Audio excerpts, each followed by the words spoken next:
please stay tuned to the end of this program or see the show notes for important information regarding today's speakers and the content of this podcast.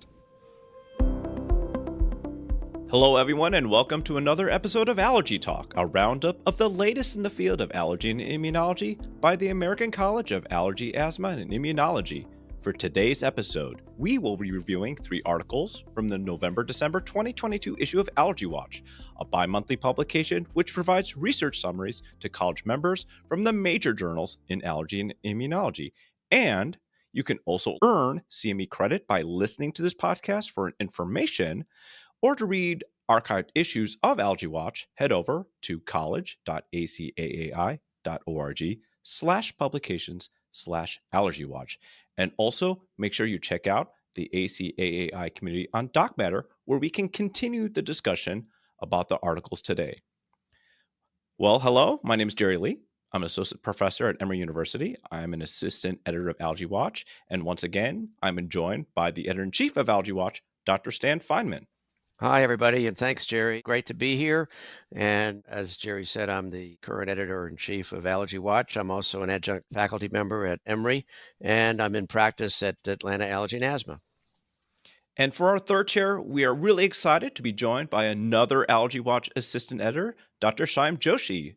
Dr. Joshi, why don't you tell the listeners about yourself? Yeah, thank you so much for having me. So I am an assistant professor of medicine at Oregon Health and Science University and the chief of allergy and immunology here, and very excited to talk about some articles today. All right. Well, let's let her rip. So, Stan, I think you're going to tell us about a potential new product or maybe not for practice. Why don't you tell us about it? So this was an article published in New England Journal of Medicine, reviewed by Dr. Knox, and it's entitled Albuterol-Budesonide Fixed-Dose Combination Rescue Inhaler for Asthma. And it's called the Mandela Trial. It's a multinational phase 3 double-blind randomized event-driven trial. I'm not exactly sure how they got Mandela out of it, but that's what they call it. It included over 3,100 patients who had moderate to severe asthma with at least one severe exacerbation in the last year. So they had to either have a treatment with steroids for 3 days, an emergency room or urgent care visit, or an inpatient hospitalization in the 12 months prior to when they started to monitor these patients and enroll these patients, basically. Most of them were 12 or older. There were 97% were that old, although they did enroll some that were younger, down to 4 years of age. We'll talk about that in just a minute. And they were randomized 1:1 to receive 40 micrograms of budesonide, 90 micrograms of albuterol. And then the other was albuterol, 180 micrograms alone. The children who were 4 to 11, which there weren't very many, were assigned to the very lower dose. And the time to first severe exacerbation was evaluated by intention to treat. So that was really their primary efficacy endpoint, was the first event to severe exacerbation of asthma. There were some secondary endpoints as well, which we can talk about in just a minute. The patients who were 12 and older, they could analyze.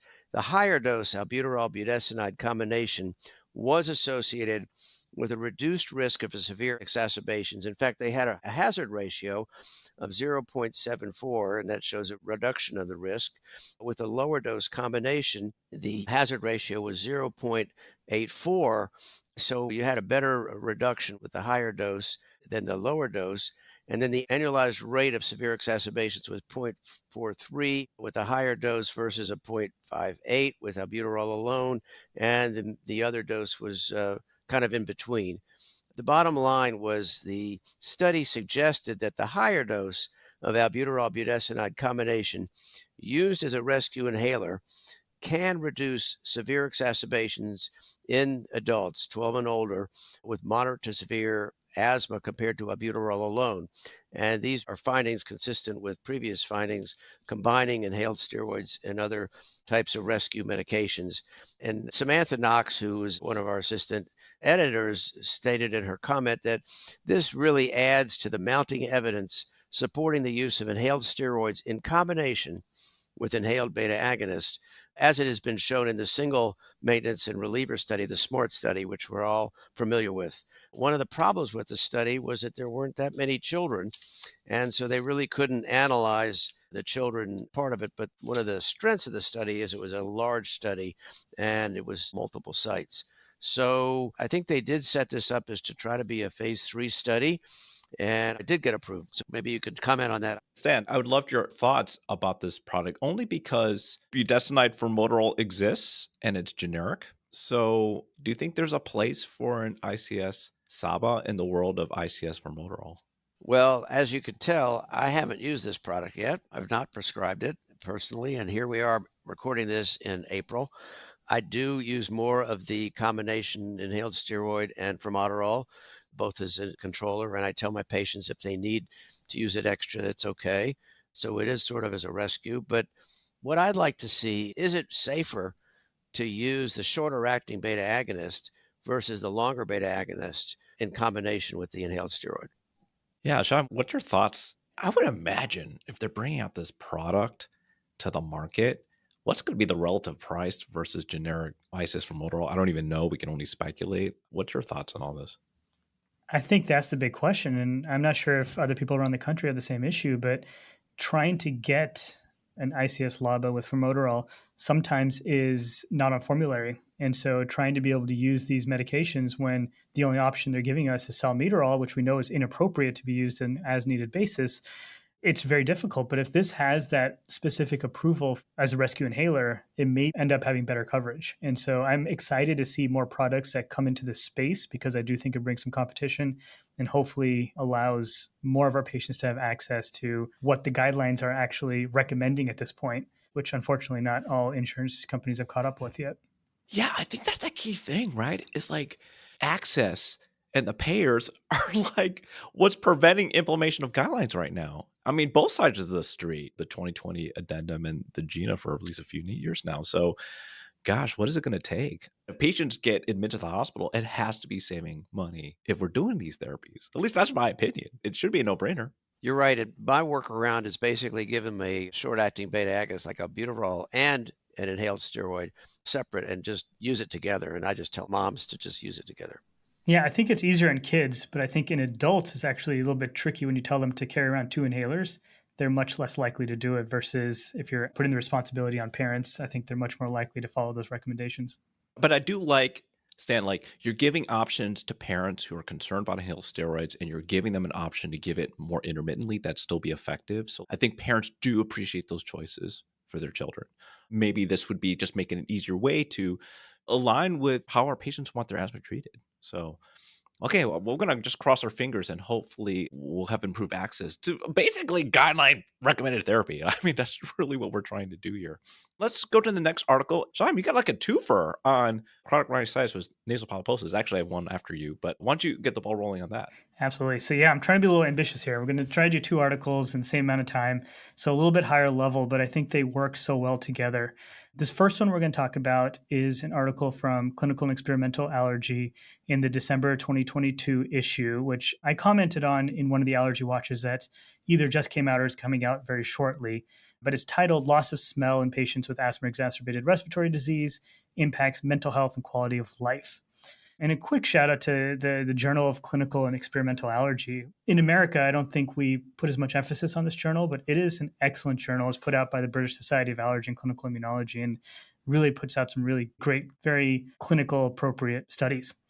So quickly, background, this study is really looking at AERD patients, and we know that ARD affects about 0.3 to 0.9% of the general population, and about 7% of adults with asthma actually have AERD. The more you look for it, the more you're going to find it. And we also know that about over 90% of patients with AERD have some kind of smell and taste dysfunction, with 30% of those patients reporting this to be a really severe issue. While we don't know the exact etiology of the olfactory dysfunction, we know that it probably has more to do with the underlying inflammatory causes, increased levels of IL-2, IL-5, IL-13, more so than an actual physical obstruction that's caused by the polyps.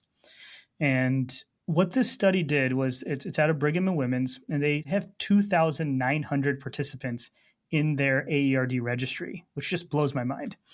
And they got about 29% of them to respond to the survey. And so that's about 850 patients. 73% of them were women, 91% were Caucasian. And what they did was they sent out 7 surveys. And this included common surveys like SNOT-22 and ACT, but they also looked at quality of life surveys like the Healthy Days Core Module 4 and the Patient Health Questionnaire 4. And they also sent out some specific new questionnaires that they made specifically for the study. One was looking at the consequences of anosmia questionnaire and the severity of anosmia questionnaire that categorizes both smell and taste objectively. And what they found, as expected, about 85% of patients that have AERD are reporting smell and taste problems, 30% of them reporting this to be a very severe problem.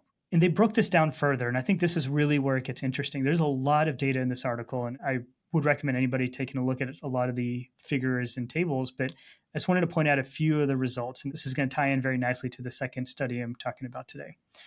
86% of patients said they do not recognize spoiled food. 71% said they do not enjoy food or drinks at all anymore. 63% of them feel like they're unsafe because of the lack of smell and taste. And then even beyond that, 50% said personal hygiene concerns. 45% said they're just less happy. They feel more isolated. And 30% of people said this impacts their personal relationships. And looking at some of the other surveys, they showed about 1.5 times more unhealthy days in those patients that even had mild smell and taste dysfunction. You had significantly higher odds of having moderate to severe psychological distress with any form of smell or taste dysfunction. And the more dysfunction you had for your smell and taste, the more psychological distress that's reported. And so what's important here is just as allergists, we're taking care of these AERD patients. They may see ENT for the nasal polyp part of stuff. They may see pulmonary for some of the respiratory, but we really are the central core that ties this condition together. And it's really imperative that I think we acknowledge the effects of the lack of smell, the lack of taste in these patients' quality of life, how it affects them from day to day. And what we've started to do here at OHSU is we have a multidisciplinary clinic that we work with ENT on these AERD patients. And we actually regularly send out depression questionnaires at PHQ-9 to really understand the level of depression that these patients are feeling, which I think, again, is just recognizing where this ends up as. So I'm going to go straight into the second article because it, again, ties in really nicely. And this one is by Anju Peters, and it is titled Improvement in Patient-Reported Taste in Association with Smell in Dupilumab-Treated Patients with Chronic Rhinosinusitis with Nasal Polyps from the SINUS-24 and SINUS-52 trials. Before I even go further, I do want to acknowledge that this article, research and analysis, was all funded by Regeneron and Sanofi. Important disclosure there. This was in, again, Clinical and Experimental Allergy in June 2022, so a few months before that article I just talked about. And knowing that these patients suffer from significant taste and smell dysfunction, this study looked back to, it was an ad hoc analysis of the SINUS-24 and SINUS-52 studies, which were the pivotal phase 3 trials to get dupilumab approved for CRS with nasal polyps. And a quick recap, that was a study that looked at 385 patients in the dupilumab group, 265 in the placebo group. And these patients had bilateral nasal polyps, were using intranasal steroids without significant improvement, had previously had surgery, or had needed systemic steroids in the past few years for their nasal polyps. And what they did was they looked at some of the surveys that they already had on hand, specifically this loss of taste severity categorical scale. Higher the number, the more dysfunction they have, lower the number, the less dysfunction they have. And they also used some of the smell and taste questions from SNOT-22 and UPSIT. And what they found was that there was an improvement of 0.94, which is quite significant, in the dupilumab group versus placebo. And they showed about 62% of the dupilumab group had an improvement of greater than 1. This is a scale of just 0 to 3. So an improvement of 1 is pretty significant here, 25% improvement, versus only 26% of the patients in placebo actually had that level of 1 improvement in that scale. And they maintained this throughout the whole study, so all 52 weeks in the SINUS-52 study. And obviously there's some limitations here. This is a post hoc analysis.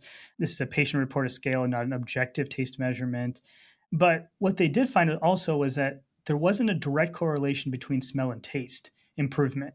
And so there may be a separate mechanism at play here from dupilumab that also helps with maybe directly on the taste buds or something on the taste mechanism outside of just olfactory improvement. So yes, we need to recognize this. Biologics appear to be beneficial to helping both the olfactory and the taste dysfunction these patients face. And just to note that there are case reports and case series of patients on other biologics also having similar improvements in their taste and smell as well. So, Shyam, we've seen this in our patients that they are dramatically improvement in their sense of smell and taste when we treat them with dupilumab for their nasal polyps. Much better than if they just had them taken out, obviously. It's interesting you're suggesting that well, maybe there is some kind of a different mechanism in the taste buds. I certainly have no idea, but it seems like the data does support what we're seeing in the clinic. Yeah, and biologics aren't the end all and the only answer for patients that have AERD, but they are part of the pathway. And I think there's many other ways to treat these patients. But in the end, if one of their biggest concerns is the lack of smell, lack of taste, if they're not feeling well, if they're not feeling safe, there is data supporting the use of biologics now that really shows an improvement in those areas, not just obstruction or not just postnasal drip and actual other symptoms as well. But I like your other take home about really screening for mental health consequences and addressing that. You're clearly making a strong argument about the impact that obviously we usually stick to the disease, but sometimes we could do a better job about looking at the extent. So that's a really great reminder for everybody. So I'm really glad that you brought that up. So I have another nasal polyp article. This is coming from a Northwestern group. The title of the article is Prognostic Factors for Polyp Recurrence in Chronic Rhinosinusitis with Nasal Polyps. The senior author was Brutan. I reviewed it for Allergy Watch. And this is looking at recurrence. And we see it all the time. For a lot of patients, nasal polyps are relentless. They're relentless and obviously is leading to a lot of the mental health consequences we were talking about. Some of the statistics that's quoted in the intro of this article is that the frequency of polyp recurrence is as high as 40% in 18 months and 62% over 10 years. And so therefore, you almost expect it. But we have to recognize that's not 100%.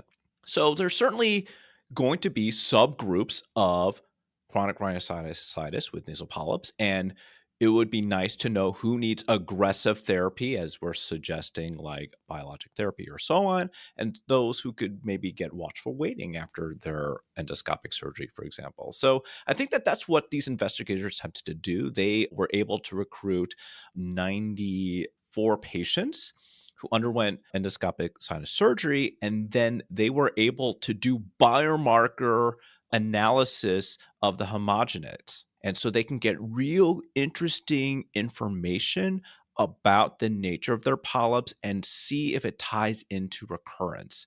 And so some of the things they looked at were they looked at cytokines, obviously T2 cytokines and non-T2 cytokines.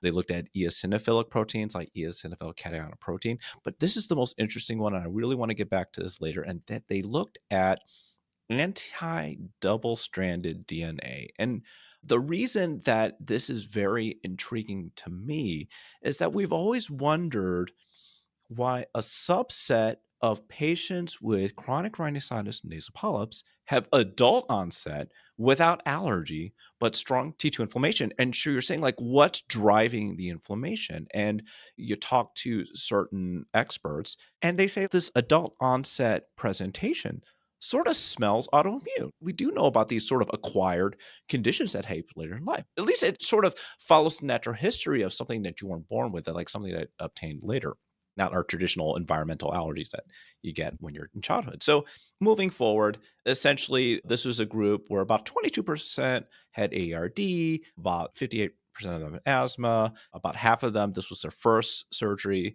about the other half, about 46%, had a revision. And essentially, they're looking at the correlations between biomarkers and recurrence. And based on the analysis, they were actually able to develop a prediction model based not only on clinical characteristics, but also tissue biomarkers. So this is going to be your top 5. So the top 5 things they use in the prediction model is number 1, the pre-surgical radiography score, the MLM. Number 2, asthma. And then there's 3 biomarkers they found interesting. 1, eosinophilic cationic protein. Number 2, interleukin-5. But 3, and this is the one I wanted to talk about, was anti-double-stranded DNA IgG. It did correlate with recurrence. So clearly, one of the goals of the study is that now can we potentially routinely test patients, their nasal polyp homogenates, and correlate with clinical characteristics, and then give them a prognosis. And then maybe patients who are likely to have recurrence, maybe we are going to be a little bit more aggressive in these therapies to prevent recurrence versus the ones, okay, let's see what happens. You have some nice prognostic indicators. But the number two thing, and again, I'm going to bring it again, is that this is some sort of further evidence, like looking into the reason why. Why do these patients apparently without allergies have adult onset nasal polyps? And I think I'm just looking for more studies that sort of explore the autoimmune hypothesis. Is just very interesting to me. I'm not sure if I really fully understand either, but like these are some of the studies that come out that sort of look at this. So again, I thought it was very interesting, and hopefully we'll be able to utilize this for our patients. Yeah, I think the eosinophilic cation protein, IL-5, asthma, they all make sense, especially this is really painting that Th2, the AE or D-type patient, which we know the polyp recurrence is very high. But I agree with you. This double-stranded DNA is interesting. This actually parallels well with chronic spontaneous urticaria. So many years ago, there was this autoimmune hypothesis. People were not quite sure about it. And I would say over the past decade, there's mounting evidence now that this is probably some form of autoimmune condition. We're just not exactly sure what the pathogenic autoantibody is or autoreactive T cell is yet. But I think this does point us in that direction that hopefully eventually we'll get some clarity on this. You know, the old concept of personalized medicine is something on the forefront right now, and this is an example of what potentially could result in more personalized approach to treatment, which is what we all are striving for. Well, I thought these articles really interesting. If you really liked what you heard today, please rate our podcast on iTunes. And also, we do want to hear from you. If you have any feedback, corrections, suggestions for a future episode, our email address is allergytalk1word@acaai.org. Just as a reminder, we do offer CME credit. To learn more about that, again, the website is college.acaai.org/publications/Allergy Watch. Thank you so much for listening, and we'll catch you next time. Enjoy the rest of your day. The ACAAI is presenting this podcast for educational purposes only. It is not medical advice, nor is it intended to replace the judgment of a licensed physician. The college is not responsible for any claims related to the procedures, professionals, products, or methods discussed in the podcast, and it does not approve or endorse any products, professionals, services, or methods that may be referenced. Today's speakers have the following disclosures. Dr. Lee has nothing to disclose. Dr. Joshi has been an advisory board member for Takeda, Leo Pharma, Sanofi Regeneron, Nectar Algae, and Cogen, and has had clinical trial funding from GlaxoSmithKline and Sanofi. Dr. Feynman has been a speaker for Takeda and has done research for Autoimmune, DBV, and BioCryst.